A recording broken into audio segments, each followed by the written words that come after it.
네, 금요기도에 오신 성도님들 환영하고 축복합니다. 앞뒤 좌우로 한번 인사하겠습니다. 사랑합니다. 축복합니다. 잘 오셨습니다. 고맙습니다. 감사합니다. 로마서 10장 14절로 21절 말씀 함께 읽었습니다. 로마 교회를 향해서 사도 바울이 편지를 보내고 있습니다. 특별히 로마서는요, 그 기독교의 핵심 교리들이 그 안에 다 담겨져 있어요. 그래서 로마서를 통해서 복음이 뭔지를 우리는 알아가게 됩니다. 그런데 이제 이 교리적인 부분이다 보니까 이게 조금 이렇게 와닿지 않는 부분도 있고, 또 이게 무슨 소린가 또 계속 반복되는 것 같은 느낌도 있고, 좀 그렇습니다. 그렇지만 이 복음의 진수예요. 그래서 이 로마서 말씀들이 우리 안에 깨달아질 때, 이 로마서 말씀을 통해서 회심하는 역사가 얼마나 역사적으로 많이 일어났습니까? 우리 안에도 이 로마서 말씀을 통해서 복음이 새롭게 우리 안에 깨달아지고 또 영적으로 깊어지는 은혜가 있을 줄로 믿습니다. 벌써 10장까지 왔는데요. 로마 교회는 유대인과 이방인들이 함께 있었습니다. 그래서 이 이방인들과 유대인들이 이렇게 함께 있기 때문에 발생하는 갈등들이 분명히 있을 수밖에 없습니다. AD 49년에 클라우디우스 황제가 유대인을 추방을 했어요. 그래서 유대인들은요, 다 로마에서 이제 다 추방을 당해서 뿔뿔이 흩어지게 됩니다. 그러니까 로마 교회 안에 이제 이방인들만 남은 거예요. 그러니까 처음에는 유대인들이 이제 어떤 교회 안에서 중추적인 핵심을 감당했을 거고요. 교회 안의 핵심 인물들로서 지도자급으로 이렇게 다 있었을 거예요. 그런데 일순간에 지도자들이 다 사라져버린 거예요. 그러니까 이제 이방인들, 그러니까 좀 신앙이 좀 얕을 수 있지 않습니까? 그들이 이제는 교회를 이끌고 가야 되기 때문에 그들이 이제 교회 지도자급으로 이렇게 부상을 하게 되는 겁니다. 그런데 이제 AD 54년에 이 클라우디우스가 독살이 됩니다. 그러면서 네로 황제가 즉위를 하게 되죠. 그러면서 이제 상황이 급반전된 거예요. 그래서 다시 떠나갔던 유대인들이 돌아옵니다. 그러니까 로마 교회 안에도요, 다시 떠나갔던 유대인들, 그리스도인들이 안에 들어오게 된 거죠. 그러면서 어떤 갈등, 마찰이 막 일어나게 됩니다. 교회 안에는 다양한 사람들이 있죠. 우리 교회 안에도 뭐 출신 배경이라든지 어떤 사상이나 뭐 이런 것들이 여러 가지가 다 같지가 않습니다. 그렇죠? 다양한 사람들이 교회 안에 들어 있습니다. 그렇기 때문에 교회 안에서는 갈등이 뭐 없을 수가 없겠죠. 그러니까 로마 교회 안에는 특별히 유대인과 비유대인, 이방인들, 그리스도인들 사이에서 일어나는 갈등들이 있었는데, 특별히 유대인들이 가지고 있었던 이 유대적 사고, 이것이 굉장히 이방인들에게 괴로움이 됐던 거예요. 그래서 사도 바울이 이 유대 그리스도인들, 특별히 예수 그리스도를 제대로 알지 못하고 여전히 율법주의로 남아 있었던, 복음을 잘 이해하지 못했던 그런 로마 교회 안에 사람들에게 이 로마서를 통해서 많은 부분 복음이 뭔지 그것에 대해서 말씀을 하고 있다, 이렇게 보시면 되겠습니다. 그래서 우리가 지금 오늘 10장을 봤는데요. 9장부터 11장까지는요. 중심 내용이 그거예요. 하나님께서 유대인뿐만 아니라 이방인도 구원하셨다라고 하는 사실이에요. 유대인에게만 허락된 전유물이 아니다. 복음은 그런 게 아니다. 모두에게 차별 없이 주어진 것, 그것이 복음이다. 그렇게 말하는 거예요. 그래서 9장에는 하나님께서 이스라엘을 선택하셨는데, 하나님께서 이스라엘을 선택하신 것은 이스라엘이 자격이 있어서 선택한 게 아니다. 그건 하나님의 절대적 주권이고 하나님의 선택, 하나님의 주권적 선택일 뿐이지 이스라엘이 자격이 있어서 선택하신 거 아니다. 그리고 아브라함이 의롭다 여긴 것도 믿음 때문이지 그의 어떤 배경이나 자격이 아니다. 그런 말씀을 했죠. 그리고 10장에는요. 그러나 하나님께서 이스라엘을 선택하셨지만 불행하게도 그 이스라엘이 하나님의 선택을 거절했다는 것. 그게 10장의 내용의 주제입니다. 그러니까 이스라엘의 불순종에 대해서 말하는 거죠. 그래서 하나님께서 유대인을 대신해서 누구를 구원하세요? 이방인을 구원하신다. 이것은 유대인이 미워져서 대신에 이방인을 구원하는 게 아니고 이 복음이라고 하는 것은 누구에게나 열려있기 때문에 유대인이 이것을 거절했기 때문에 결과적으로 이방인들이 이것을 이제 믿음으로 받게 되고 그래서 이방인의 구원으로 연결된 것이다. 그렇게 보시면 됩니다. 그렇지만 11장에 가면요. 그러나 하나님의 마음속에는 여전히 이스라엘에 대한 사랑이 있다. 하나님은 이스라엘을 포기하지 않는다.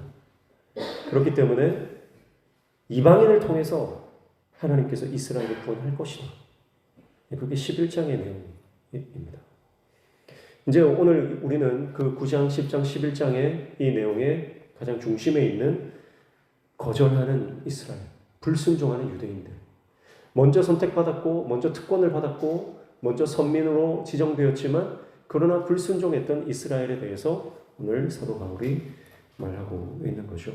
그래서 오늘 아침에 새벽에 10장의 전반부를 살펴봤지만, 전반부 내용은 이스라엘이 하나님께 불순종할지라도 하나님의 구원은 영원하다. 유대인과 이방인에게 구원은 차별이 없다. 그래서 누구든지 주의 이름을 부르는 자는 유대인이든지 이방인든지 구원을 받는다. 그것을 선포를 했고 그렇지만 이스라엘 백성들이 하나님의 복음을 거절했다는 내용이 오늘 방금 읽었던 내용입니다. 그래서 이제 14절 보시면 그런즉 그들이 믿지 아니하는 일을 어찌 부르리요 듣지도 못한 일을 어찌 믿으리요 전파하는 자가 없이 어찌 들으리요 그렇게 말씀해요. 무슨 말이냐면 하나님의 의가 담긴 복음. 그럼 유대인들이 이 복음을 들었냐? 그거를 먼저 묻는 거예요. 만약에 유대인들이 복음을 제대로 듣지 못했다면 그들이 복음을 듣지 못하고서 예수님을 믿지 않는다고 하면 그거는 유대인들 책임이 아니지 않느냐 그런 내용이죠. 그래서 15절 보시면 보내심을 받지 않았으면 어찌 전파하리요 기록된 바 아름답보다 좋은 소식을 전하는 자들의 발이여 함과 같으니라 그렇게 말씀하죠. 그래서 그 이사야 52장 말씀을 인용하고 있습니다.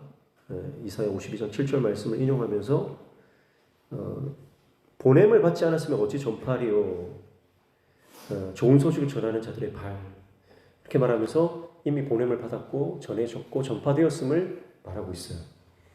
그러니까 하나님의 의가 담긴 복음 유대인들이 들었는가? 들었다는 거죠. 만약에 못 들었으면 믿음으로 반응하지 못하는 게 당연한 겁니다.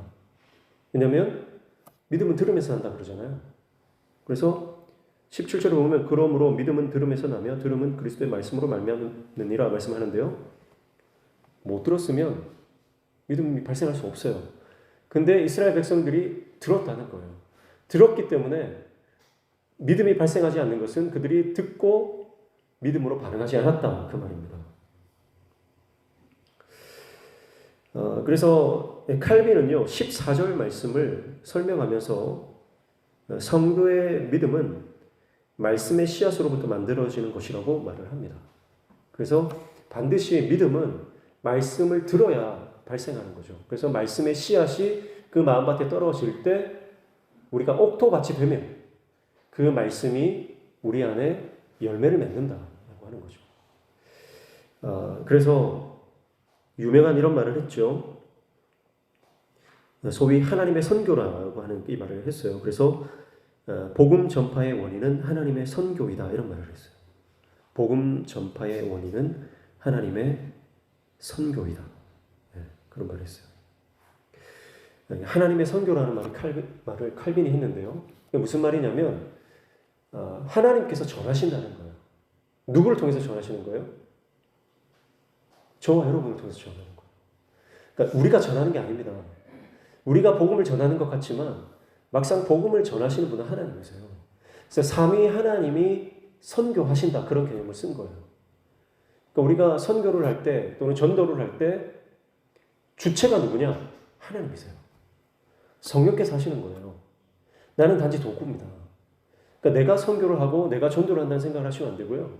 그러면 모든 책임이 사실 나에게 있는 거예요. 그러나 우리는 하나님의 도구로서 우리는 전하기만 하면 돼요. 고대 시대에는요, 왕의 말을 전하는 특사가 있지 않습니까? 그 특사는요, 왕의 말만 전달하면 돼요. 그렇죠?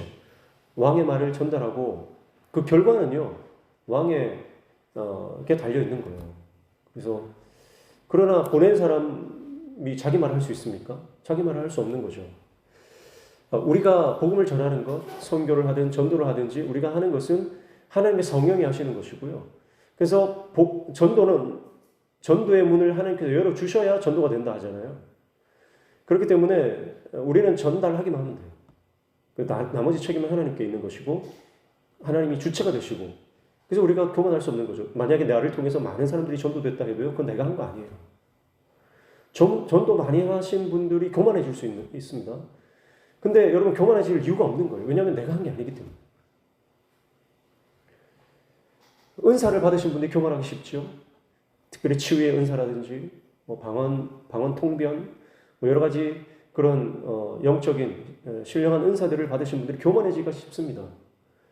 그러나 교만할 필요가 없어요. 그것은 나를 통해서 하나님의 영광을 드러내시는 나는 도구일 뿐인 거예요. 그래서 내가 예수 그리스도와 올바른 관계 안에 있지 않으면 나에게 주어진 축복이 저주가 될 수 있다는 거죠.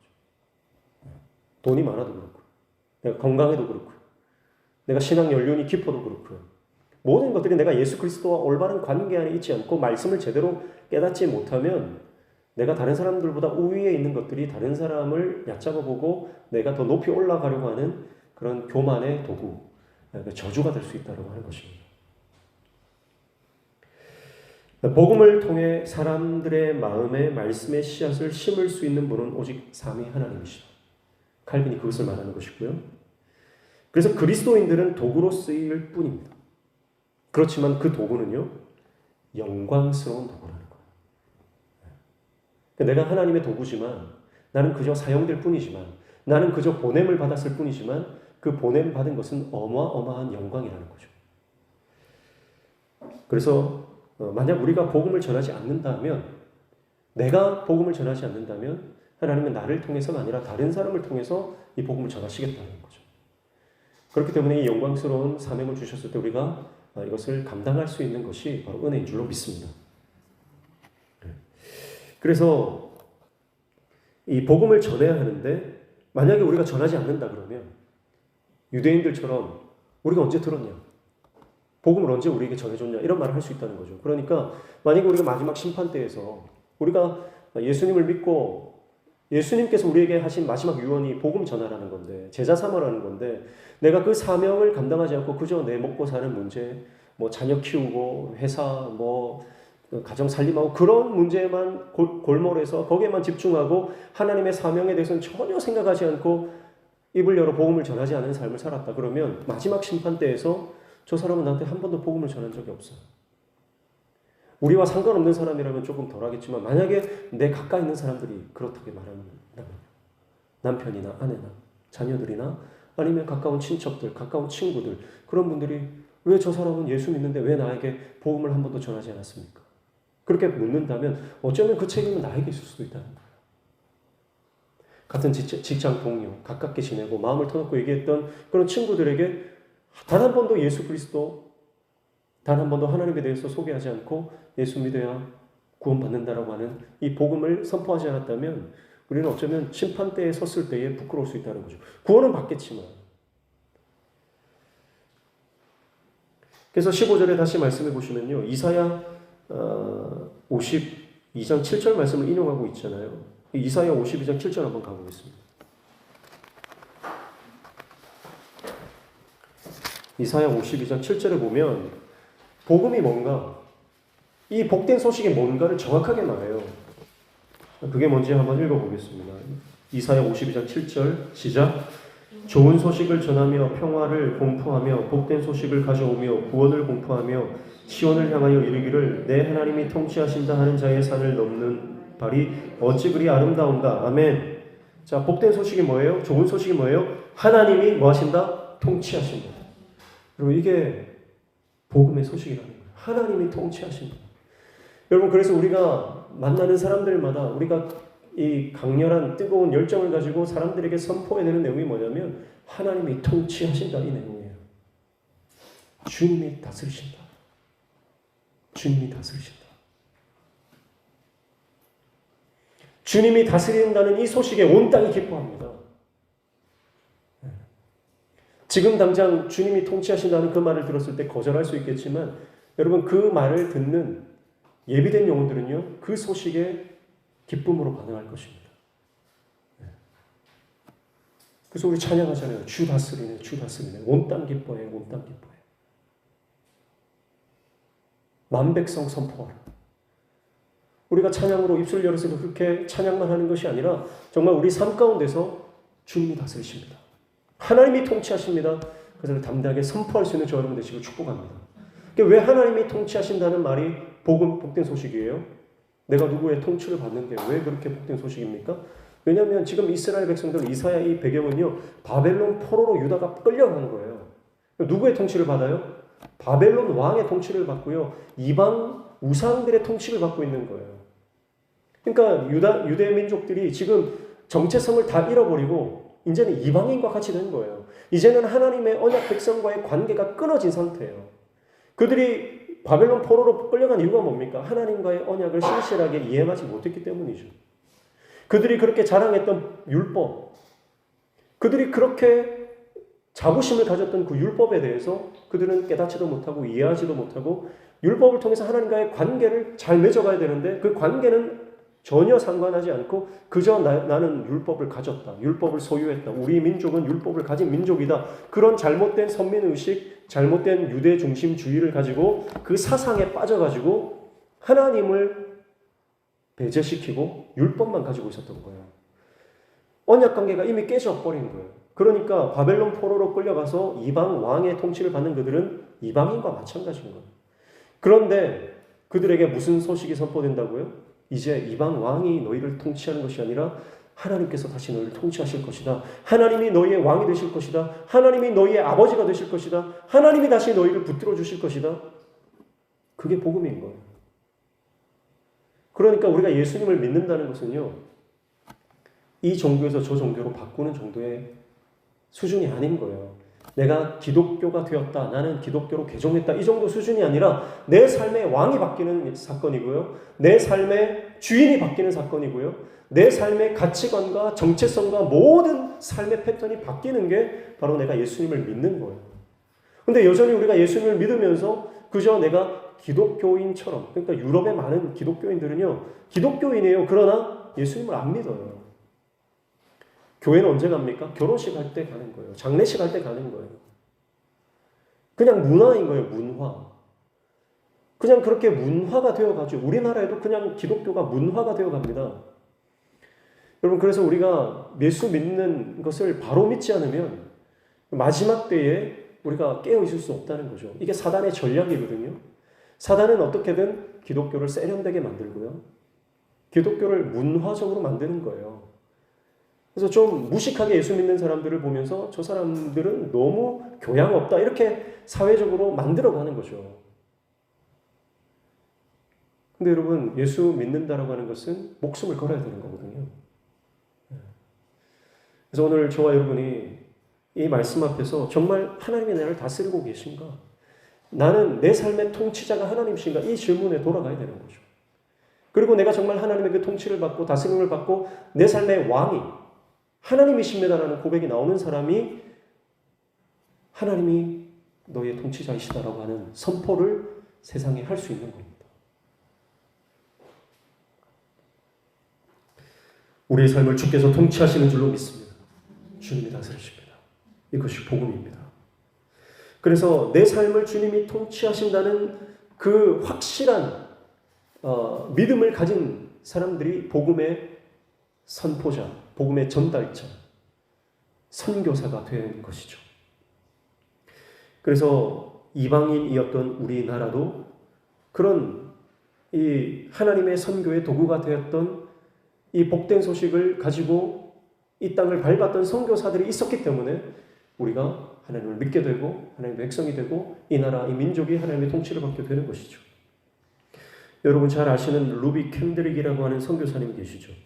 그녀는 24세 젊은 나이로 조선에 왔습니다. 그리고 복음을 전하다가 8개월 만에 풍토병에 걸려서 순교하셨습니다.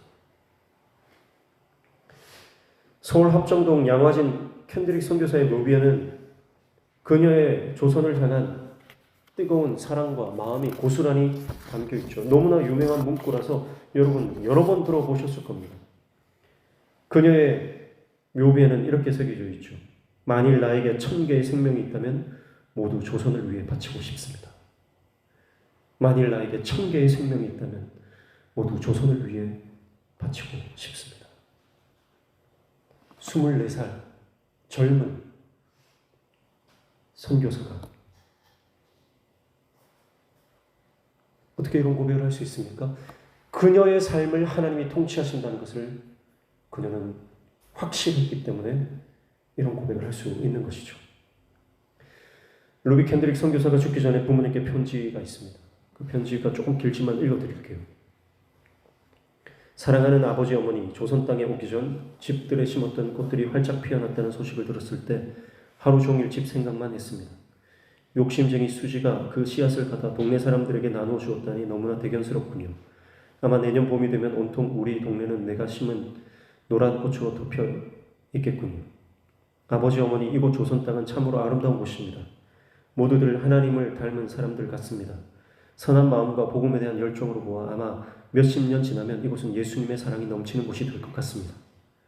저는 복음을 듣기 위해 20km를 맨발로 걸어오는 어린 아이들을 보았을 때 그들 안에 있는 하나님의 사랑 때문에 오히려 위로를 받습니다. 그러나 한편에서는 탄압이 점점 심해지고 있습니다. 그저께는 예수님을 영접한 지 일주일도 안 되는 서너 명이 끌려가 순교했고 토마스 선교사와 제임스 선교사도 순교했습니다. 선교 본부에서도 철수하라는 지시가 있었지만 대부분의 선교사들은 그들이 전도한 조선인들과 아직도 숨어서 예배를 드리고 있습니다. 그들은 모두 순교를 할 작정인가 봅니다.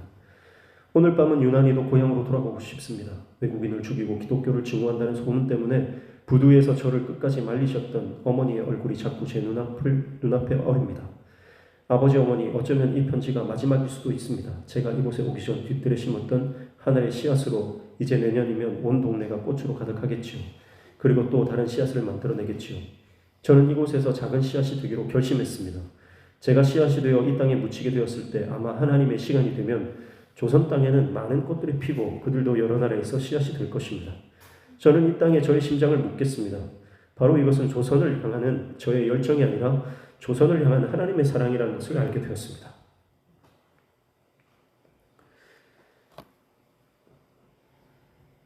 죽기 전에 유언으로 쓴 24살 젊은 여자 선교사의 편지입니다. 하나님의 통치를 받으면 인생은 바뀌게 되어 있습니다. 하나님이 내 삶의 통치자이시고 하나님이 내 삶의 주권자이시고 하나님이 왕이시다, 그 고백을 하는 사람은 아무렇게나 살아가지 않습니다. 하나님의 나라와 복음을 위해서 인생을 드리게 되어 있습니다.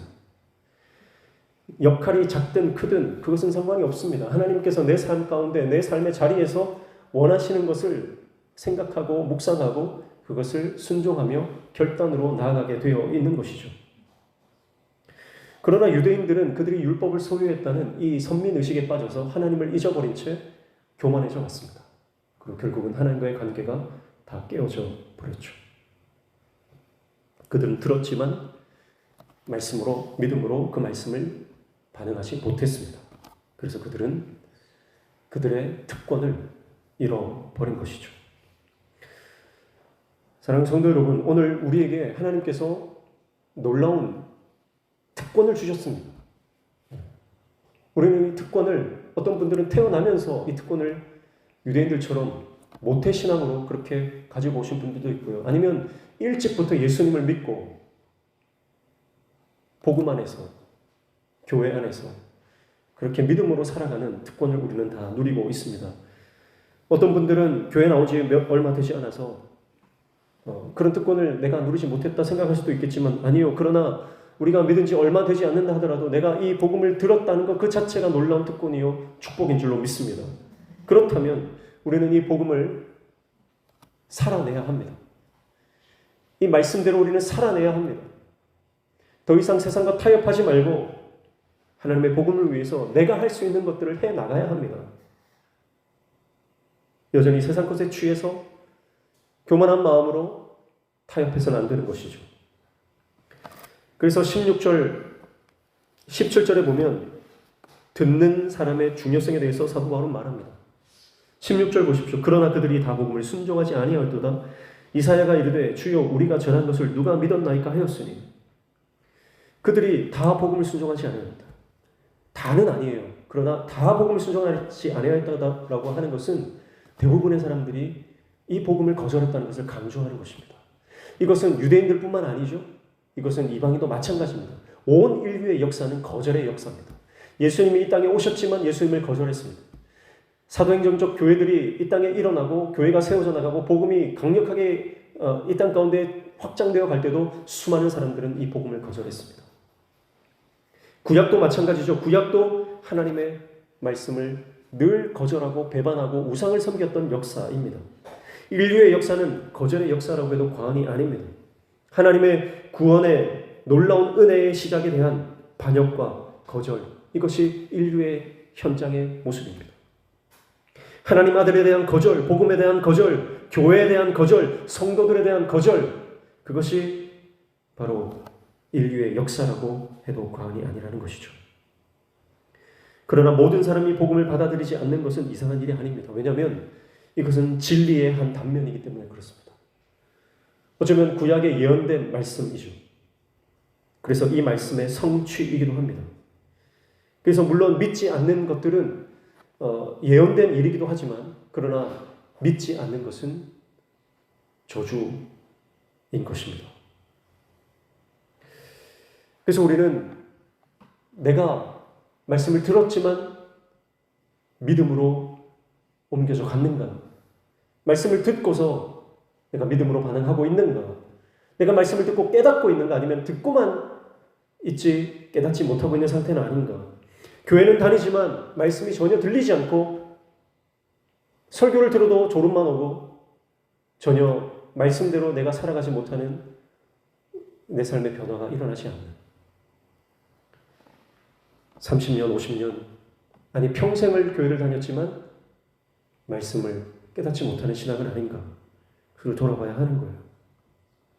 그리고 우리가 복음을 전하는 입장에서는 어떻습니까? 복음을 전하는 입장에서 여러분 믿지 않는 사람들, 우리가 복음을 전해도 받아들이지 않는 사람들은요, 우리가 참 안타까움이 있습니다. 그러나 그것에 너무 연연해서는 안 됩니다. 왜냐하면 인류의 역사가 그렇기 때문에 그렇습니다. 그래서 여러분 우리는 복음에 대한 당당한 자부심이 있어야 됩니다. 그래서 우리가 복음을 전할 때 어떤 스탠스를 취해야 되는데 그게 뭐냐면 구걸하듯이 복음을 전하면 안 된다는 거예요. 한 번만 제발 믿어달라. 한 번만 교회 와달라. 여러분 이런 자세로 복음을 전하시면 안 됩니다. 복음은 선포예요. 물론 그들의 처지와 형편에 맞게 우리가 그들에게 접근 방법을 사용할 수는 있겠습니다. 그러나 복음을 한 번만 제발 믿어달라는 식으로 해서는 안 되는 거예요. 우리는 복음을 선포하고 그 복음이 선포되었을 때, 올바른 복음이 선포되어졌을 때 그 마음에 구원의 역사를 이루신 분은 하나님이시다. 이거는 방금 전에 말했던 부분이죠. 복음은 싸구려가 아닙니다. 구걸하지 마십시오. 우리가 새신자가 정착하기 위해서 최선을 다해야 됩니다. 새신자가 정착하고 새신자가 우리 공동체 안에서 이질감을 느끼지 않고 소외감을 느끼지 않고 그리고 정말 환영받고 있다는 느낌을 우리가 줘야 됩니다. 그리고 실제로 그들을 사랑하고 섬겨야 됩니다. 그러나 제발 좀 정착해 주십시오 하고 우리가 그들에게 구걸하는 식으로 나가서는 안 됩니다. 교회는 그런 곳이 아니에요. 교회는요, 전쟁터입니다. 교회는 악한 영들과 싸우고 하나님의 용사들을 배출해내는 곳입니다. 그렇기 때문에 보다 높은 가치와 이상을 가지고 교회를 세워나가야 되는 거예요.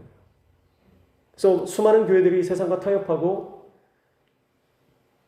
교회가 그냥 기독교 문화를 보여주고 체험하게 해주는 그런 문화 체험장처럼 되어가는 경우가 많은 거예요. 그러나 우리가 처음 예수 믿기로 작정했던 사람들에게 처음부터 교육을 잘해야 되는 거예요. 예수 믿는 건 그런 게 아니다. 그래서 제가 부교육자 때 많이 혼났던 게 뭐냐면 세례 교육을 시키면 왜 그런 식으로 시키냐는 거예요. 그래서 저는 그랬거든요. 예수님을 믿고 제대로 예수 믿지 않으려면 세례 받지 마라 그랬거든요. 혼내는 거예요, 위에서. 왜 그런 식으로 세례 교육을 하냐. 근데 그게 말씀이잖아요. 그게 복음이잖아요. 내가 세례를 받는다는 것은 내 옛 자가 죽는다는 거거든요.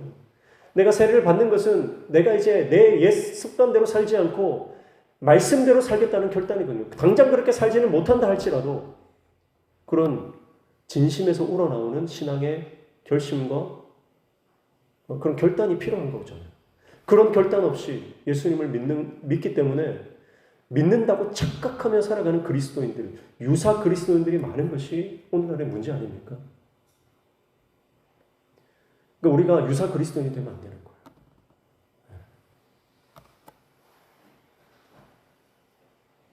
한 명이 정착해도 그 한 명을 예수 그리스도의 좋은 군사로 세워가면 그 한 명이 일당백이 되는 줄로 믿습니다.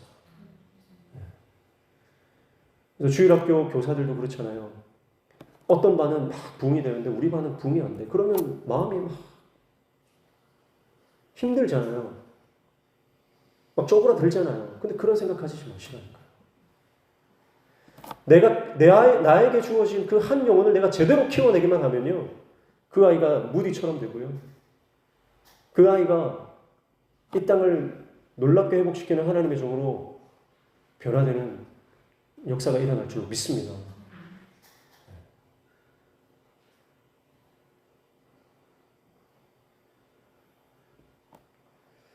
17절에 보면 그러므로 믿음은 들음에서 나며 들음은 그리스도의 말씀으로 말미암았느니라 이렇게 말씀하죠.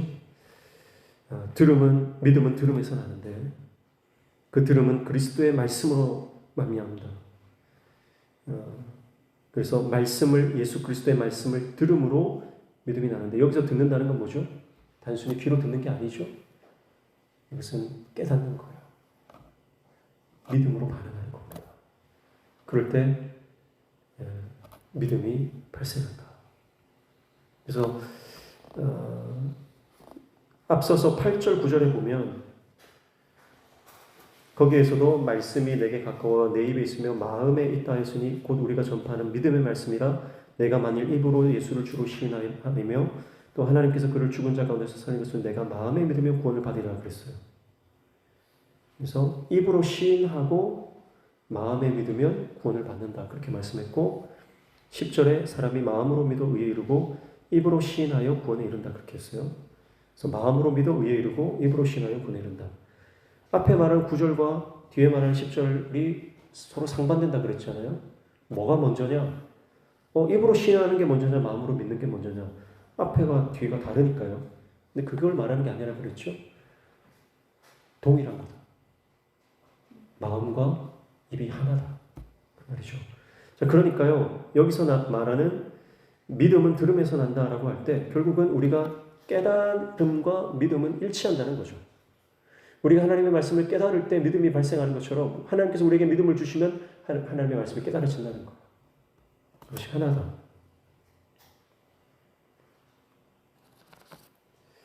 네. 18절에 보시면 그러나 내가 말하노니 그들이 듣지 아니하느냐 그렇지 아니하니 그 소리가 온 땅에 퍼졌고 그 말씀이 땅끝까지 이르렀도다 하였느니라. 한 번 더 강조하는 게 뭡니까? 유대인들이 듣지 않지 않았다. 들었다. 그러면서 무슨 말씀인지 뭡니까? 시편 19편 4절 말씀을 인용해요. 그래서 유대인들이 복음을 확실히 들었음을 한 번 더 강조하고 있습니다. 그 소리가 온 땅에 퍼졌고 그 말씀이 땅끝까지 이르렀다. 못 들은 사람이 없다는 거죠. 그렇다면 그들이 들었음에도 복음을 수용하지 않은 이유가 뭔가? 그게 19절부터 21절까지의 내용입니다. 그래서 신명기 32장 21절 19절에 인용을 하고요. 20절, 21절은 이사야 65장 1절과 2절을 인용하고 있어요. 신명기 32장 한번 가볼까요? 신명기 32장.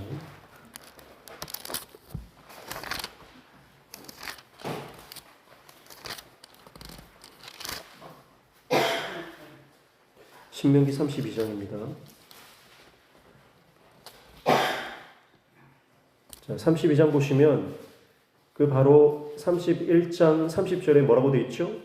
표제어로 뭐가 되어 있습니까? 모세의 노래라고 되어 있습니다. 그러니까 모세가 그의 광야 생활을 회상하면서 노래를 한 내용입니다. 그 노래의 내용이 뭐냐면 이 지금 21절을 인용했는데 여기까지 부분이 뭐냐면 이스라엘 백성들의 불평과 원망, 거절과 반역, 그것에 대한 이야기를 하고 있는 거죠. 그래서 21절에 보면 그들이 하나님이 아닌 것으로 내 질투를 일으키며 허무한 것으로 내 진노를 일으켰으니 나도 백성이 아닌 자로 그들에게 시기가 나게 하며 어리석은 민족으로 그들의 분노를 일으키리로다. 그렇게 말씀합니다. 그래서 이스라엘 백성들이 하나님께서 선민으로 택하시고 그들에게 율법을 주시고 하나님과의 언약 관계를 맺었어요. 율법을 주신 이유는 뭡니까? 시내산에서 하나님께서 이스라엘 백성들에게 율법을 주신 이유는 이제 이 율법을 통해서 하나님과 언약 체결식을 한 거잖아요. 언약 체결식을 하면서 율법을 주신 거거든요. 근데 이스라엘 백성들은 그러니까 이런 거예요. 결혼을 했는데 결혼식을 했는데 결혼식만 중요하게 생각하고 신랑이 신부에 관심이 없고 신부가 신랑에 관심 없는 그런 뭔가 이 기형적인 결혼 관계 그런 걸 말하는 거예요. 그러니까 이스라엘 백성들은 결혼식 증명서는 가지고 있는데요. 막상 신랑 되신 하나님에 대해서는 전혀 무관심했다는 거죠. 하나님보다 다른 것에 더 관심이 있었기 때문에 하나님이 질투하시고 그 안에 분노가 일어나시는 거죠. 그런 상태라는 겁니다. 그러니까 이스라엘 백성들이 이 복음을 들었지만 예수 그리스도를 들었지만 복음을 접했지만 받아들이지 못했던 이유는 뭡니까? 이 인용된 말씀을 근거해서 본다면 그들 안에 다른 것이 가득 차 있었다는 거죠. 세상적인 것이 가득 차 있었다. 세상의 명예와 세상의 돈과 세상의 권력과 세상의 쾌락과 세속적인 만족과 모든 이방 우상들과 이런 것들로 이 이스라엘 백성들의 마음속에 가득 차 있었고 무엇보다 그들 안에는 잘못된 선민의식, 잘못된 사상이 그들 안에 꽉 차 있었기 때문에 복음이 들어가지 않았다. 그래서 말씀하는 겁니다. 그래서 사상이 굉장히 중요합니다. 사상은 무서운 거예요. 우리가 잘못된 사상을 가지면요, 그 사상이 한민족을 멸망시키기도 합니다. 그렇죠. 우리는 역사를 통해서 공산주의, 사회주의 이런 것들이 얼마나 그 백성을 불행으로 몰고 가는지 그것을 봅니다. 또 어떤 나라는 쾌락주의에 빠져서 온 국민이 쾌락에 빠지고요. 어떤 나라입니까? 어떤 나라는 나라가 나서서 코인을 하는 거예요. 엘살바도르라고 제가 기억하는데요. 그 나라가 나서서 나라 재정을 다 투입해가지고 코인에 투자를 했어요. 코인이 폭락을 했잖아요. 나라에 돈이 없는 거예요. 외화가 하나도 없는 거예요. 국민들이 먹을 게 없어요. 물가가 뭐 우리나라처럼 치솟는 게 아니에요. 몇백 배, 몇천 배가 솟습니다. 월급을 받아도 밥 한 끼 사 먹기 힘든 그런 상황이 되는 거예요. 그러니까 잘못된 사상이 얼마나 위험한지요. 이것은 한 사람의 인생만 파괴하는 것이 아니라 한 가정과 한 공동체와 한 민족을 말살할 만큼 어마어마한 이게 위험성이 있는 거죠. 그래서 히틀러가 잘못된 사상에 빠져있으니까 유대인들이 수백만 명이 죽어가는 거죠. 여러분, 그래서 우리가 잘 점검해야 됩니다. 우리가 여러 가지 언론이나 또 매체나 또 서적이나 노출이 많이 되기 때문에 특히 요즘에는요, 미디어에 영향을 굉장히 많이 받습니다. 그래서 미디어에 녹아져 있는 잘못된 사상들, 특별히 포스트 모더니즘 시대를 살아가는 우리들에게 끊임없이 심어주는 게 뭐냐면요. 제가 가장 우리가 경계해야 된다고 생각하는 사상이 허무주의라고 저는 생각합니다. 허무주의. 많은 사람들이 절망에 빠지고 인생이 허무하다고 느끼고 자기 목숨을 스스로 끊거나 절망 가운데 삶을 포기하는 경우가 많습니다. 허무주의 굉장히 무섭습니다. 어떤 사상이든요, 하나님의 말씀에 입각하지 않은 세속적인 사상들은 우리 영혼을 파괴하고 공동체를 파괴하는 겁니다. 그래서 이것은 유대인들에게 자민족 중심주의, 잘못된 선민 사상, 이것이 그들 안에 꽉 차 있었기 때문에 이스라엘 백성들은 예수가 실제로 그들의 삶 가운데 나타나도 알아보지를 못했고 받아들이지를 못했어요. 우리는 어떨까? 만약에 예수님이 지금 예수님 재림하신 거 믿습니까? 믿는다고 믿습니다. 안 믿으시는 분들이 있지는 않겠죠. 예수님이 반드시 재림하시는데, 근데 우리 교회는 없을 것 같지만 실제로 예수님 재림은 신화라고 생각하시는 분들이 많아요. 예수님 재림 안 한다고 생각하는 사람이 많습니다. 심판, 재림, 심지어는 천국도 없다고 생각하시는 분들이 많아요. 목사님이라고 붙이기 힘들죠. 목사라는 직업을 가진 사람들 중에 천국이 없다라고 생각하는 분들도 있습니다. 네. 실제로 그런 것도 있습니다. 목사를 하나의 직업이라서 선택하는 분들도 있다고요. 네.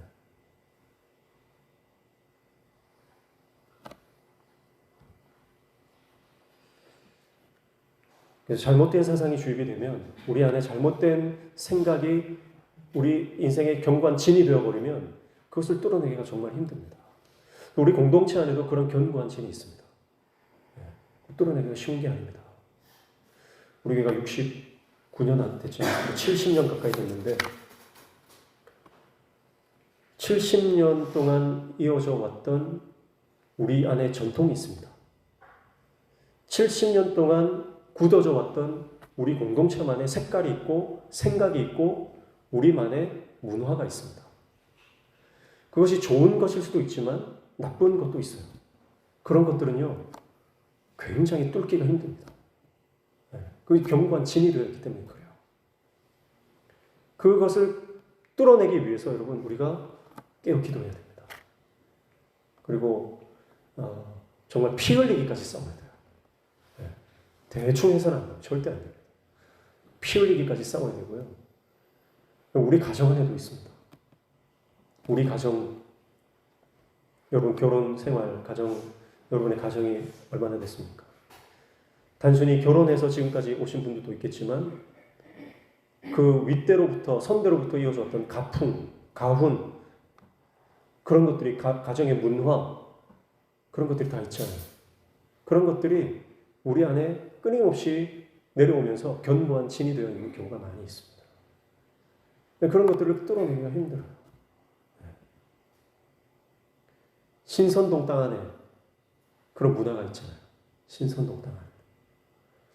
이 지역을 묶고 있는 견고한 진이 있거든요. 이 지역을 장악하고 있는 악한 영들이 있다. 가정마다 들어가서 역사하는 악한 영들이 있다. 특별히 신선동 땅은 이 술과 도박과 외도와 가정폭력과 이런 것들이 난무했던 땅 아닙니까? 엮이는 가정들이 지금도 많잖아요.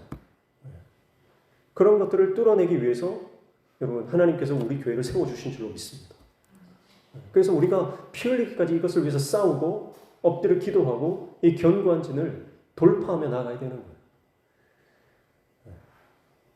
그러지 않으면 우리도 똑같이 유대인들처럼 예수님을 보고도 알아보지 못합니다. 지금 당장 예수님이 재림해도 가짜라고 말할 수밖에 없는 거죠. 예수님이 정말 재림하셨다면 그 예수님을 알아볼 수 있는 눈이 나에게 있는가? 그 예수님을 내가 단번에, 여러분 그런 거 있잖아요. 내가 정말 사랑하는 분은요, 내가 정말 사랑하는 사람은요, 느낌으로 알잖아요. 그냥 느낌으로 알잖아요. 내 자식 같은 경우가 그렇잖아요. 내 자식은 뭔가 느낌으로 알아요.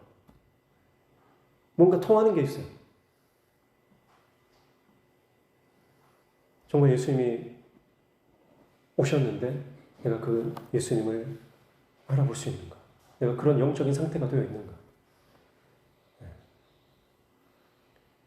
내가 돈이나 세상 명예나 내 먹고 사는 것에 거기에 내가 몰두하고 몰입하고 있다면 예수님이 내 옆에 와도 깨닫지를 못한다는 거죠. 예. 그래서 사도 바울이 오늘 그 말씀을 하고 있습니다. 그래서 오늘까지 이 말씀을 하고 이제 11장으로 넘어가면 그러나 이스라엘의 남은 자에 대해서 말씀을 해요. 이스라엘의 남은 자. 예. 사랑하는 성도 여러분, 복음이 우리 안에 왔을 때 우리의 삶은 반드시 변화의 은혜를 맛보게 되는 줄로 믿습니다. 그래서 이 복음을 살아내는 자, 복음을 전하는 자 되시기를 축복합니다. 복음이 내 안에서 살아서 역사하는 복음의 사람 되시기를 축복합니다. 내 안에 이 복음의 강력한 역사가 내 개인적인 삶과 내 가정과 우리 공동체와 우리 교회 안에 그리고 이 지역 안에 우리 직장 안에 일어나는 쓰임받는 복음의 사람 되시기를 축복합니다. 그래서 어디를 가든지 하나님이 통치하신다. 주가 다스린다. 이것을 담대하게 당당하게 선포할 수 있는 하나님의 종 되시기를 축복합니다. 그래서 보다 더 큰 비전과 사명을 꿈꾸며 살아가시기를 축복합니다. 아직 완성되지 않았지만 이미 이 땅에 실현되고 있는 하나님의 나라를 확장시켜가는 하나님의 도구로 쓰임받기를 축복합니다. 그럴 때 저와 여러분의 인생 가운데 하나님의 나라가 확장되어지는 놀라운 역사가 일어나게 될 것이고 저와 여러분의 삶을 통해서 수많은 영혼들이 주님께로 돌아오는 역사가 일어나게 될 것이고 저와 여러분의 삶을 통해서 남편이 변화되고 자녀들이 변화되고 교회가 변화되고 내가 맡은 주일학교 아이들, 어린 영혼들, 가정에 우리 자녀들이 변화되는 역사들이 일어나게 될 것입니다. 그 사명을 우리에게 주셨어요. 그 사명. 그래서 보다 큰 가치에 우리가 목숨을 걸면 사소한 것들에 목숨을 걸지 않게 됩니다. 근데 여러분 우리가 뭐에 목숨 걸고 있습니까? 1,000원짜리 한 장, 10,000원짜리 한 장에 목숨 걸고 있습니까? 하루 좀 더 좋은 것, 맛있는 것, 좀 내 입에 달콤한 것 찾는데 혈안되어 있습니까? 우리가 뭐에 목숨 걸고 있는? 사람들의 인정, 사람들의 칭찬, 거기에 우리가 목숨을 걸고 목말라 하고 있습니까? 아니면 정말 하나님의 나라와 영적인 것, 하나님의 꿈에 내가 목말라 하며 그 하나님의 꿈을 위해서 내가 인생을 드리고 있습니까? 오늘 이 말씀을 통해서 듣고 깨닫는 자, 믿음으로 반응하는 복음의 사람, 저와 여러분 되시기를 주님의 이름으로 축복합니다. 찬양하겠습니다.